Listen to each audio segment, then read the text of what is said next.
Online judicial point में आप सभी का स्वागत है। दंड प्रक्रिया संहिता 1973 की धारा 6 के अंतर्गत दंड न्यायालयों के वर्ग के बारे में आज हम जानेंगे कि दंड न्यायालय के वर्गों के अंतर्गत कौन कौन से न्यायालय इसके अंतर्गत आते हैं। दंड न्यायालयों की पुनर्संशोधित व्यवस्था तथा कार्यपालिका और न्यायिक मजिस्ट्रेटों के बीच मजिस्ट्रेटों के कृत्यों का आवंटन न्यायपालिका का कार्यपालिका से पृथक्करण के आशय से किया गया है। जिन राज्यों में सुधार को लागू किया गया था, उन्होंने जो पद्धति अपनाई थी उससे मार्गदर्शित होकर इस संहिता के उपबंध रचे गए थे। इस प्रकार पृथक्करण के फलस्वरूप मजिस्ट्रेटों के दो प्रवर्ग हैं, अर्थात न्यायिक मजिस्ट्रेट और कार्यपालिका मजिस्ट्रेट। न्यायिक मजिस्ट्रेट उच्च न्यायालय के नियंत्रण के अधीन होते हैं और कार्यपालक मजिस्ट्रेट राज्य सरकार के नियंत्रण के अधीन होते हैं।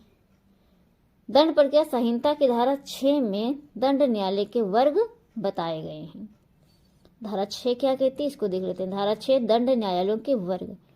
उच्च न्यायालयों और इस संहिता से भिन्न किसी विधि के अधीन गठित न्यायालयों के अतिरिक्त प्रत्येक राज्य में निम्नलिखित वर्गों के दंड न्यायालय होंगे।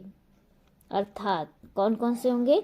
तो सबसे पहले सेशन न्यायालय, दूसरे पे आता है प्रथम वर्ग न्यायिक मजिस्ट्रेट और किसी महानगर क्षेत्र में महानगर मजिस्ट्रेट।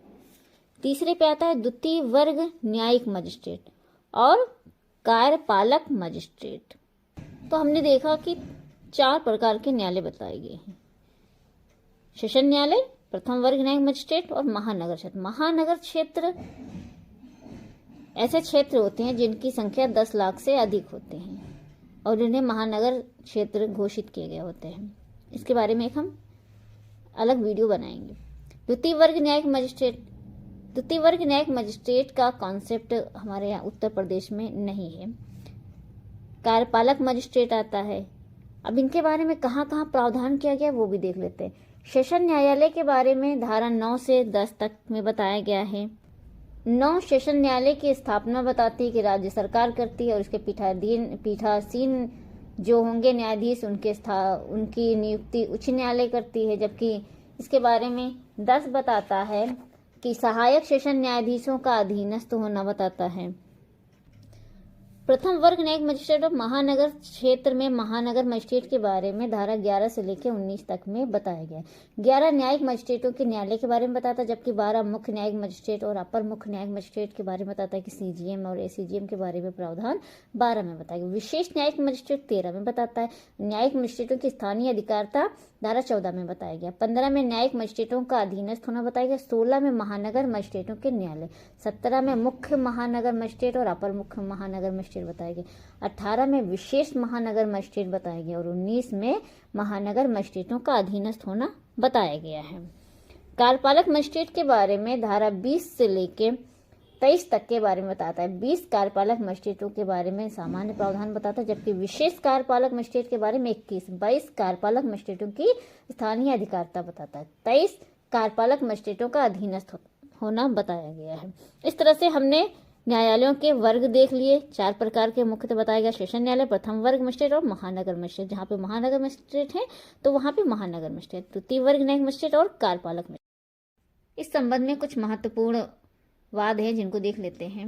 जैसे पीपुल्स पेट्रियाटिक फ्रंट बनाम के बिरला 1984 का वाद है। इस वाद में यह विनिश्चित किया गया कि यद्यपि भारतीय दंड विधान के अनुसार उच्च न्यायालय को अपने क्षेत्राधीन किसी भी अपराध के विचारण की अधिकारता है, तथापि जो अपराध सामान्यतः किसी अधीनस्थ न्यायालय द्वारा विचारणीय हो, उसका अंतरण उच्च न्यायालय को किया जाना उचित नहीं होगा। ये बात इस केस में बताया गया था। एक और केस है लोक अभियोजक बनाम सदानंद पंत का वाद है। इस वाद में कहा गया था कि deputy magistrate, joint magistrate general, deputy magistrate इत्यादि शब्द संहिता में परिभाषित नहीं है। क्वीन एम्परर बनाम रतन लाला का केस है। इस वाद में कहा गया कि पुलिस पटेल के न्यायालय को इस संहिता के भावाबोध में आपराधिक न्यायालय नहीं माना गया। तो इस तरह से इस टॉपिक्स को भी हमने अच्छे से समझ लिया। आई होप आप सभी को समझ आ गया होगा। वीडियो अच्छा लगा हो लाइक शेयर एंड सब्सक्राइब करें। Thank you.